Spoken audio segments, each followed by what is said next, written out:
What's up, nerds? Welcome back to my channel. Today I want to talk to you guys about NOFX's last album that just came out in October, First Ditch Effort. I am aware that I am almost 2 months behind on this album release. I am behind on all album releases because I work 2 jobs and don't really have time to keep up with these releases. So I am working on getting better at that. We'll see how that goes. So today I want to talk about NOFX's last album, First Ditch Effort. In case you don't know who they are a punk rock band from California. They started in 1983 and they are still going. First Ditch Effort is their 13th studio album. Yep, 13. That is amazing. That's insane. They have been around forever. They have a tendency to kind of not really know where they are on the punk line. Do they fall with older punk bands? Do they fall more in line with newer punk bands? They kind of walk the line on that, which I think is really interesting. So I'm just gonna go in and jump into this review, and I hope you guys enjoy. First Ditch Effort is a really open and honest album. You are kind of watching Fat Mike work through his thoughts on life, basically. They're kind of working with him through his thoughts of failure, of wasting his life away because he's always on dope, disowning his father, fighting off Big Pharma, cross-dressing even, and basically not being afraid of being yourself, and at the end of the day just coming to accept yourself for who you are. So throughout this album you kind of get this feeling, this kind of sense that you are working with him through becoming sober. The album kicks off with the song 6 Years on Dope, which basically just goes into talk about how he feels like he's wasted all of this time, 20 years, 6 years on dope. He just kind of considers himself like a loser. He's lived an entire life in just 6 years because being on dope just kind of like makes time move differently. It can make time move slower, it can make time move faster, it just kind of depends on how high you are.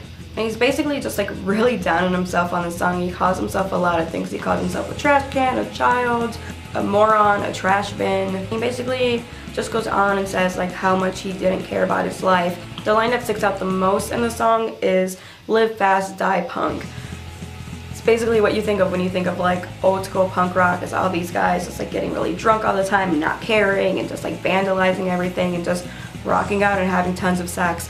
That's, I guess, what he was trying to do. This album then jumps over to Happy Father's Day, which is a song that I'm sure lots of people can relate to. It's kind of just talking about how your father was less of a parent and more of an acquaintance, someone you kind of just knew, someone who just kind of went in and out of your life. It's a pretty sad song, but it's one that I feel like a lot of people can relate to. The next song after that is Sid and Nancy, which is basically, in my opinion, a song that is saying that it's not really Sid's fault that he killed Nancy because she drove him crazy and kind of made him kill her. I'm not really sure how I feel about this song. It's fun to listen to, but I'm not sure I understand the lyrics. Skipping on over to California Drought, this song is about his uneasiness and his nervousness of being a sober punk rocker, and just being sober in life. He mentions in the song, "I got the one job that it's frowned upon if you're not a user." He also goes into pretty great detail about how boring he thinks it's going to be not being on drugs. He's like, talks about going to a party and not having anything to talk about. He thinks he's going to be invited to a party by some guy who works at some store, and they're just going to like talk about boring adult things, how nicotine and caffeine just don't give him the same kind of rush, so he doesn't really feel like there's anything that can substitute for dope. But he also does talk about how he is going cold turkey. He wants to feel the pain of not being able to have the one thing that you feel like you need. And I feel like, I guess that's a pretty punk rock thing to do. I mean, you are gonna go and like put yourself in this pain, kind of while also helping yourself. But it also feels like one of those things where like you kind of just like have to feel something. I guess that works for him. Oxymoronic is one of those really catchy songs that's really fun to listen to. It's got a ton of puns in it, using over-the-counter drug names as the puns. This is basically an anthem against Big Pharma. He's saying that he doesn't want to be drugged up. He feels that all of these over-the-counter drugs are just making people numb, making people stupid, and making people slow, which is a view that a lot of people share. A lot of people don't want to take any drugs, especially over-the-counter drugs, because a lot of people feel like it messes with your mind and that these people are just trying to make money. There's a reason why he doesn't want to become he doesn't want to feel like he's not himself. He doesn't want to lose himself, which is what a lot of people think that over-the-counter drugs do, that they make you kind of lose who you are. I Don't Like Me Anymore is my definitely hands down favorite song off of this album. I love this song. I can listen to this song over and over and over again. It's so damn catchy. He talks about how he doesn't want to face the person in the mirror. He had a best friend tell him, you know what, like, I love you, you've done so much for me, you've always been there for me, but I don't like you. And I think we all have that friend, or even that family member, really, just like that one person in your life. You're kind of like, yeah, you know what, you've always been there for me, I love you, I'd do anything for you, I don't want to hang out with you though. Which I find really funny, and I feel like that kind of snaps him out of the jerk he's been. He even does say in the song that he sees I think he like sees a video of himself, and it's like an old punk rocker who's acting like a jerk, and that jerk looks a lot like me. So it's either that he sees like a video of himself or sees a video of like another punk rocker. He's like, hey, I've totally acted like that before, I've totally been that jerk. So the song is basically him kind of just like starting to realize what all the dope and what all the drugs and what all the drinking did to him. It turned him into this huge jerk, and now that he's not on any of those things anymore, now that he is sobering up, he realizes that he doesn't like who he's become. He doesn't like that he's become a jerk, he doesn't like that he's an asshole, he doesn't like that his friends don't like him. He goes on to say in the song that like he passes people that he knows and nobody wants to make eye contact with him, no one wants to stop and talk to him, and that hurts him because that's not who he remembers being, I guess. When you're really drunk or when you are on dope, I'm gonna assume I've never done any kind of drugs. I have been really drunk before though. So when you are on some kind of substance and you are not in your right mind, what happens a lot of the times is that you think and see yourself in a certain kind of way that you are not actually acting. So let's say like you're at a bar or hanging out with some friends and you are really drunk and you see this really attractive person that you want to talk to, and you go up to them and you, in your mind while you're drunk, think that you are being really smooth and really cool and really charming. In reality, you're kind of being a jerk and you're being too aggressive. And they clearly don't want to talk to you, but you are just not getting that hint. That's what the song's about, basically. Just like seeing yourself in one way while you are on a substance, coming out of it and realizing that you are not that person at all. You are not that cool, charming punk rocker that everybody wants to hang out with. You are an asshole, you're a jerk, and you don't like who you've become. I'm a Transvestite is a song that follows that one. The song covers cross-dressing, especially while being a man, especially while being a straight man and wanting to cross-dress, which I think is a really important song in this day and age because we're at a time in Western society, I don't want to say just American, but Western society, where gender norms are being really pushed and the lines are being really blurred. You definitely still have your guys that are like real macho and real like sports guys, and guys don't wear dresses and blah blah blah, whatever. But there's another section of society that is starting to really accept guys who wear makeup, guys who dress kind of feminine, guys who dye their hair, guys who do their eyebrows, guys who wear eyeliner, guys who wear earrings, it doesn't matter. Guys who want to be a little more feminine, as well as we are also accepting women who want to be a little more masculine, who want to be all masculine, and even people who don't know where they fall in the gender binary. The current society that is really opening up to all these ideas. I think it's really great that they put this song on this album at this time. So the song is basically him just being like, I'm still who I am, I'm still like a straight guy, I still am in a punk band, I'm still a punk rocker, but I like to wear women's underwear. And I like to wear a dress, and I like to, you know, tweak it a little bit, wear kind of a couple of dresses. He talked about how when he was younger, he felt that he couldn't tell anybody about that. He felt really self-conscious about it. He had a friend who said they wanted to dress like Faye Ray, and he was like, you know what, I kind of wanted to, but how can I do that? Because I'm a teenager in high school in LA, and that's not acceptable.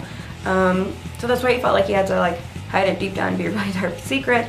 He then went to a show and saw a person named Hedwig dressing the way that they wanted to, a way that made them happy, and he felt really jealous, and he felt that same feeling of like wanting to dress like that and wanting to be open about it and wanting to just be out about it. And earlier in the song he talks about how he felt that he still couldn't do it even though he was in the open-minded punk scene.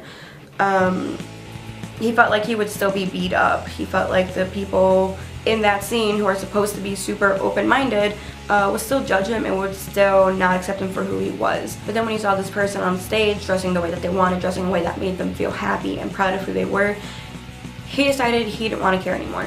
He couldn't be bothered to care what anybody else thought. He openly is a cross-dresser, and he does say, don't get me wrong, I still want to be a guy who sometimes likes to dress like a girl.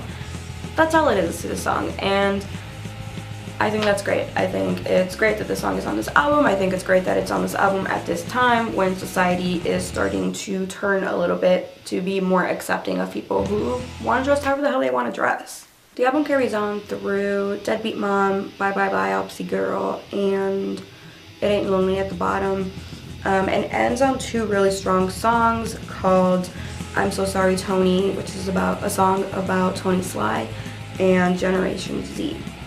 I'm So Sorry Tony is a really personal song for Fat Mike. You can tell that he wanted to keep this song really close to him and basically just talk about what Tony meant to him. He talks about how he's never heard anybody say anything negative about him, how he's never known a better guy, a better writer. He even talks about how he's lost his parents, he's lost a ton of friends, but none of them have ever affected him the way that Tony Seth has. And the song starts off really nice and slow. It gets to the point where it might just get a little bit corny or just like a little too slow, and then they kick in with like the punk rock. And he talks about he doesn't have any photographs of Tony, how he's been looking, can't find any photos. And he thinks that that's because when you are best friends with somebody, it's kind of weird to take photos together, like there's no reason, because you don't think that the last time that you see them is going to be the last time that you see them. So the song was a really good way to honor Tony's memory without making something that's like super cheesy and super corny, and they did a really good job of keeping it really personal. The closer on the album is Generation Z. And this song is basically a song of mourning for the earth and basically talking about how it's our fault that we are killing the earth and that the earth is probably going to die a lot sooner than it is supposed to. And it's all our fault because a lot of people decide to believe that global warming is a hoax. But this song is a song of hope. They are trying to find the bright side in a year that has been so crappy. 2016 has sucked big time.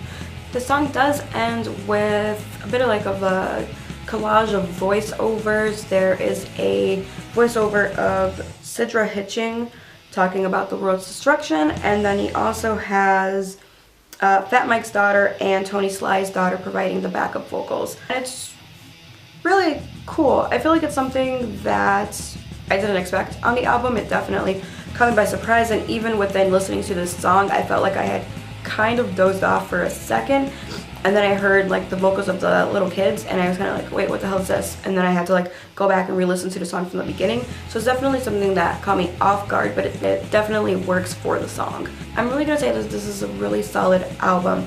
I haven't really heard a lot of their music beforehand, and this is honestly the first album of theirs that I've heard all the way through. So I'm not going to go and say that this is like the best record they've ever released. However, with this being the first record of theirs that I have heard all the way through, it is definitely pushing me to go back and listen to the rest of their music. So I'm going to give this a 4 out of 5, mostly because of, like I said, Deadbeat Mom, Bye Bye Biopsy Girl, and It Ain't Lonely at the Bottom aren't really my favorite songs. I feel like they are a little slow compared to the rest of the album. But yeah, I'm definitely going to go back and listen to more of their music, and I hope I like it as much as I like this. I have heard some rumbling in like the punk community about whether NOFX is still as good as they were when they first started, but I feel like that can be said about a lot of bands. A lot of people have the same things to say about like Sum 41 or even My Chem when they put out their last album. So I think it just depends on like how you are with them. But yeah, I'm definitely going to check out the rest of their music. I hope you guys like this review, and let me know down below if there's an album that you think I should review. I will try to be more on time with like these reviews and stuff. But if you did like this review, make sure you hit that like button, make sure you hit that subscribe button, and I will see you all next week. Bye!